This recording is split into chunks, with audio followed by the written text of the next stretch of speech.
Yo, what's up everyone, Transport here, and welcome to another episode of Need for Speed 2015. I hope you guys saw the all-new trailer of the game and the gameplay video of the game that came out today at E3.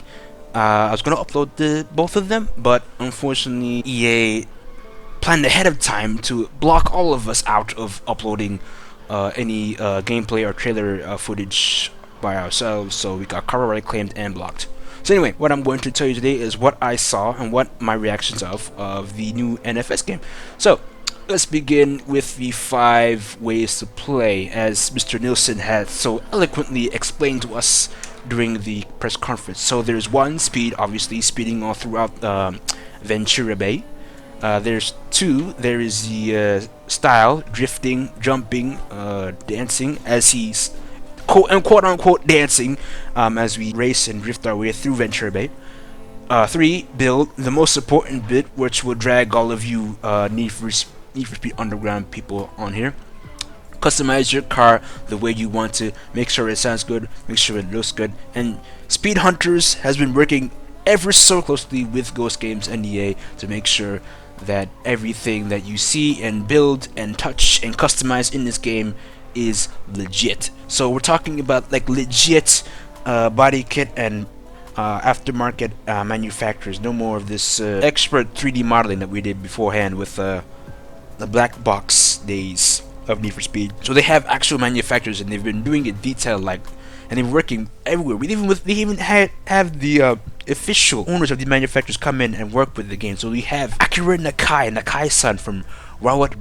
They have, maybe that's either Ken Block or Von Gittin Jr. from Monster Energy Racing, and they have other people too. They have Liberty Walk, they have Rocket Bunny. They're all here in Need for Speed, and that's just one way of making customization pretty much the best this game has to offer. So Forza can right now suck it. Next bits is crew. Everyone stand up, wave to Ubisoft. Hi Ubisoft, yeah, you didn't put this in this game, did you? When I say that, I say because customization isn't really as good as this one, and we could go from there. But when I say crew, I mean you racing along with your friends. Just the reason why the game is Internet Connect is always online. You're racing along with your friends, doing crazy stuff, and almost crazy to each other, and building up rep and points from whatever you do from there. And 5th, and most importantly, other than customization and building, outlaw. Because it's not Need for Speed without the police. Let's just make it plain that underground people say, oh, there's no police in underground, so what? Get out. Need for Speed is not complete without the police. So outlaw, you get points, you get rep from escaping the cops, toying with the cops, whatever you can to do with the police, and however you want to play with the police during your time horsing around in Ventura Bay. So those are the 5 things. Onto the other gameplay bit of the whole franchise of the gameplay trailer. As you can see, they had real manufacturers, as mentioned before. Then we went on to the actual gameplay. The first thing you notice is that the physics are a bit like Rivals, but I think they're a bit more tuned than Rivals, which is a good thing. They still use the Frostbite 3 engine, but the thing looks really realistic. And they really did a good job putting in a lot, using the extra horsepower added with the Xbox One, the PS4, and the new GPUs for the PC to make sure everything looks in tip-top shape when you're racing around in Ventura Bay. You probably noticed that the camera was a bit iffy when it's like scrolling from side to side. People were like, oh, why does the camera look like this? This is rubbish. Why am I going to buy the camera if it's going to be stuck like this? Do not fret, ladies and gentlemen. That camera can be changed. I got a tweet.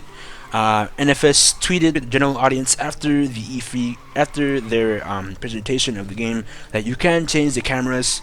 As 1 of 5 cameras. That's the actual camera that they mentioned, and you can actually choose from other camera angles, even one where it's actually static. So there you go. My whole thoughts on the whole thing here. Everything looks very good. And people might say, oh, I don't want to drift around corners all the time.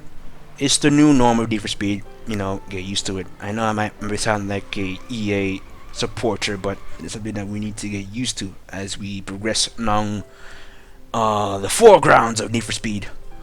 But Burnet's not coming back. Need for Speed needs their own style of arcade physics to supportedly compete with the high ends. I mean, if you want to go with a game that allows you to grip and drift, I mean, I go play Drive Club because it's still one of the best retro arcade racers out there.